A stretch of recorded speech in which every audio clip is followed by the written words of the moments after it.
We're talking about putting on muscle today. And ladies, before you go and click this video off, I promise you, the physique that you want requires you to put on muscle. You're not gonna get bulky. You're not gonna come out looking like the Hulk. You're gonna look so good and be so happy. Everything's gonna be lifted and tight, but we gotta put on muscle with doing that. And fellas, you already know too, you need to have muscle in your body, and I got you on that. So hello, my name is Leia Sergakis. I've been a nutritionist and trainer for a long time. My journey started out working in the NBA with players from teams like the Jazz, the Grizzlies, the Nuggets, and then fast forward to now, I work in Hollywood with a lot of people that you may know, and I get them ready for roles. So people like Wiz Khalifa, Snoop Dogg, Chris Pratt, Tori Kelly. So whether they're a celebrity or an athlete, my job predominantly is to make sure, how do I get them to look and feel their best for this role and the time frame they need. And so now, after all this extensive experience that I've had, I'm here to bring it to you to get you ready for the best role of life, because it's time to look good, whether you're in your sweatshirt or in that bikini. I got you. We got to put on a little bit of muscle. And I just want to start off by saying that I'm not a doctor, so you should always consult with your healthcare provider to make sure that any sort of nutritional or exercise program works for you and your body. Now that we got that out of the way, let's talk about it, okay? Let's get these gains. Okay, my ladies, I want to start with you. So a lot of people have been commenting on Kim Kardashian's body lately and how it's completely transformed even more. So this last year, she hired a bikini competitor that helped her start lifting weights, and it's just changed everything. And so I know people think that you're going to start getting bulky and thick and all that. You won't. In order for especially a woman to get bulky, you would have to be waking up during the night, eating. You'd have to be taking things that are not natural, like to get to the bulk that women in our head that we fear. So I promise you, again, putting on muscle, you will love your body. Now it's about getting to the gym and actually lifting the weights. How do we create an exercise program for you, right? There's a lot of information on the internet of like different methods of lifting weights and how to do it and rep ranges and whatnot. I have two recommendations of routes. One route is going the split group route. So we're splitting different muscle groups and hitting them different days. So say you were working out for 5 days. Monday could be legs, Tuesday could be back and bi, Wednesday could be chest, something like that. However you want to split down your muscle groups. Really the point of that is you want to hit that muscle group pretty hard, so that way like you couldn't do legs back to back. So that way if I did legs on Monday, the earliest I could do them again would be Wednesday, giving myself that rest period. That is one route. A second route, which is actually happening a little bit more nowadays that I'm seeing and people are seeing great results from, is working a full body workout every single day, but only going to 80% of your efforts. So for example, if I was doing full body and I was doing a pull-up in it. Say I could normally do 10 pull-ups. I would only do 8. I would only go to 80% of my capability within that workout. So, and then I like to also do an emphasis with that. So if I'm doing a full body workout today, I'm gonna do a leg emphasis afterwards. So the way that I would do that is I'd go through a full workout of full body, and then at the end with legs, I'd either do more volume, I would do more of legs, or I'd do a longer leg workout and then call it that. And then Tuesday, I would do the same thing. I do a full body, but say it was an upper body emphasis. So I would make sure to do more upper body, whether it being volume, frequency, intensity, in that way. And then I would keep doing that every single day and interchanging muscle groups. It's about the consistency. It's about like, look, let's just create a program for myself. I think maybe even creating a little diary or log. Someone like, for example, Wiz Khalifa, he put on 30 pounds in 1 year, and we were very diligent with his workouts and his meals because, you know, he had to get ready for something. We did a muscle split every day. Big thing with him and with you guys, and what you understand is I want you to continue to increase your volume.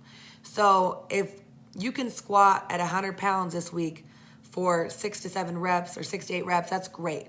Next week, I want you to push it. I want you to try to go like 105, 110.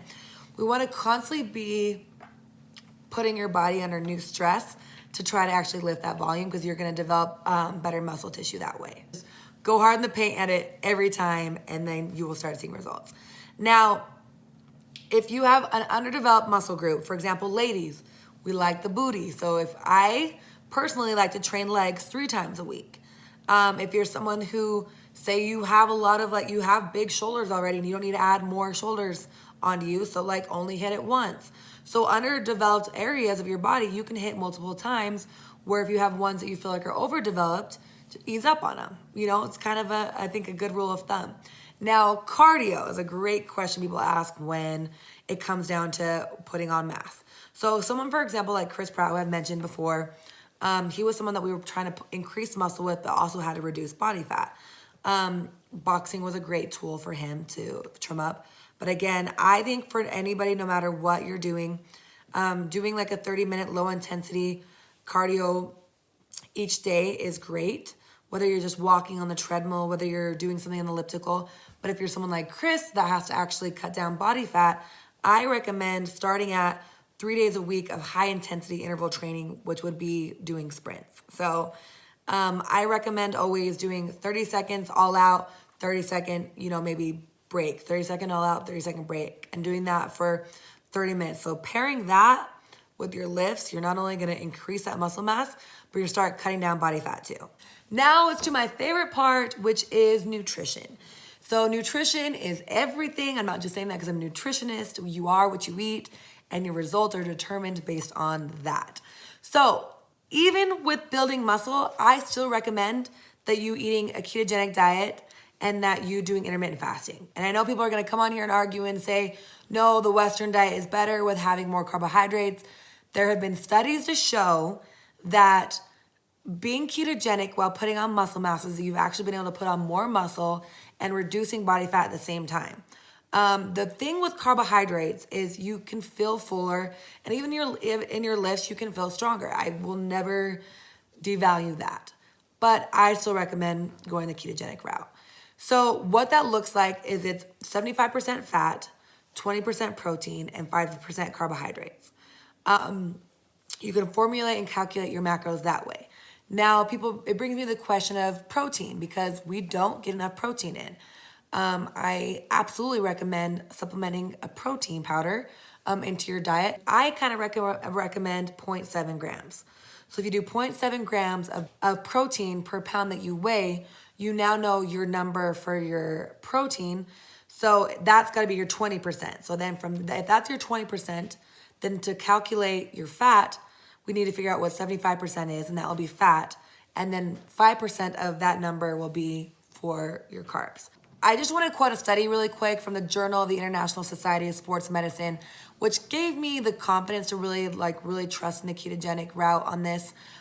They took 2 groups of people. They took one, they gave them more of the Western diet, higher carbohydrate, and then they took another group of people and they gave them more low carbohydrate. And they tested them for a period of time, and they found that the group that was lower carbohydrate they lost 2.2 kilograms more of body fat, and they increased 2.1 kilograms of muscle mass in that time being than the group that had more of carbohydrates. So that's why I recommend that. And then now it's going to lead me to the last part for you guys, which is supplements. You have to supplement to put on muscle mass, okay? Again, you don't need to get crazy, but we don't get enough protein in, so you have to get you a really good protein powder. Making sure, I'm sorry, you guys, you can't go cheap on your protein powder. You have to make sure it's a good quality protein powder. Omega-3s is awesome for inflammation and protein synthesis. A creatine monohydrate, it helps with strength and power within your workouts. Now glutamine helps with your repair. I definitely recommend a calcium magnesium supplement with brain function and repair again. For those of you that, I think I have issues with digestion and making sure I process food. I know that sometimes I don't always feel great. So a probiotic and a digestive enzyme, those are my staples. So these are things I recommend for you guys. If there may be more things that you need, there are. A lot of people have different specifics. If you maybe are low on energy, you need some B12. But those are my foundation right there. And then anything else that you want to add, go ahead and add it. Go for it. Again, my name's Leia Sergakis. I hope this video was helpful. I can't wait to see your gains, okay? Let me know any questions you have, concerns, future video requests. Go ahead and comment below. We'd love to hear from you. And look, it's time to get after it. So let's get into this gain season.